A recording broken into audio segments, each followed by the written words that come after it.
ડીસાના ડેડોલ ખાતે જ્યારે મલ્હાર રાયમલની લીંબોજ કકુનો જ્યારે આ પ્રસંગ આવતો હોય ત્યારે સૌથી વધારે ઉત્સાહ વડીલોનો હોય છે, કારણ કે વડીલો જે માર્ગદર્શન આપતા હોય છે કાર્યક્રમને કઈ રીતે ઉજવવો અને એ કાર્યક્રમમાં ક્યાંય ખોટ ના રહી જાય એની તકેદારી આ બધાની જવાબદારી આવતી હોય છે, પાઘડીધારી જવાબદારી. આપણે કહે ને વડીલ ગંઢિયા જે છે એ ગાડું પાછું વાળી શકે, કારણ કે ક્યાંક યુવાનો ક્યાંક ભૂલ કરતા હોય પણ આ ગંઢિયા ન કરે, કારણ કે એમના માર્ગદર્શન હેઠળ જ્યારે આ પ્રસંગ યોજાવા જઈ રહ્યો છે ત્યારે આપણે એમની સાથે પણ વાત કરવી છે. સૌપ્રથમ શું નામ છે આપનું? મારું નામ રેવાભાઈ ભીખાભાઈ મંત્રી. રેવાભાઈ, માતાજીનો પ્રસંગ છે કકુબાઈનો, કેવી તૈયારીઓ છે? બહુ સારી તૈયારી છે. માતાની પાવન ધરતીમાં અમે બધા ગામ લોકોની સાથે સહકાર આપી અને માતાજી બધીની મનોકામના પૂર્ણ કરે છે.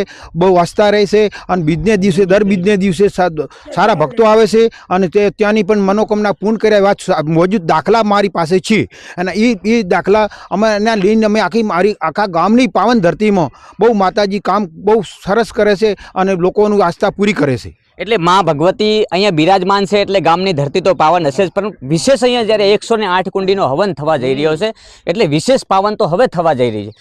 કેવી આસ્થા છે માતાજી? માતાજી સૌનું સારું કરે એવી આસ્થા છે અમારી સબની, આખા ગામજનોની. અને આખું ગામ માતાજી હમું તાકી રહ્યું છે કે માતાજી શું કરે ને શું ના કરે એવા સબના વિચારો છે. બિલકુલ, અનેક માતાજીના અહીંયા વર્ષો પુરાના ઇતિહાસ બનેલા છે, અનેક પરચા આપ્યા છે. ભાઈ શું માતાજીના પરચા? માતાજીના એવા પરચા છે કે જે ડોક્ટર ના પાડે એ માતાજી એનો હાથ પકડે છે. એ સજીવન કરીને કે ગમે મળદા બી ઉભા થઈ જાય. એટલે કકુબાઈ ખુદ ડોક્ટર બનીને આવે? કકુબાઈ ખુદ ડોક્ટર બની જાય છે. આવા પરચા હજારો છે ભાઈ, મજા કરાવે. ખાલી હાથ મૂકે એટલે બેડા પાર થઈ જાય. ખાલી હાથ મૂકે એટલે એના બેડા પાર થઈ જાય. ગમે તેવું દુઃખ હોય તો જાતો લે, કોઈ પડકાર હોય, કોઈ જીન બળજો હોય, કોઈ હોય ગમે તે હોય નીકળી જાય. તો અહીંયા જ્યારે માતાજીનો 108 કુંડીનો યજ્ઞ થઈ રહ્યો છે, માતાજીનો તિથિનો બહુ મોટો ભવ્ય કાર્યક્રમ યોજાઈ રહ્યો છે, શું કહેવું છે? બહુ ખૂબ સારો ભવ્ય કાર્યક્રમ થાય. માતાજી હવું વસ્તીને ખૂબ લાભ આપે. અહીંના લાખો ભક્તો જ્યારે આવવાના છે ત્યારે જવાબદારી તમારા બધાની આવે છે. એટલે માતાજી બધાને હાચવી લે, કોઈ કશું વસ્તુ થવાની નથી. માતાજીનો એવો ચમત્કાર છે કે અહીંયા બધું હચવાઈ જાય. આ પ્રસંગમાં જવાબદારીમાં ખરા ઉતરશો ને? જવાબદારીમાં ખરા ઉતરજો. ખડે પગે.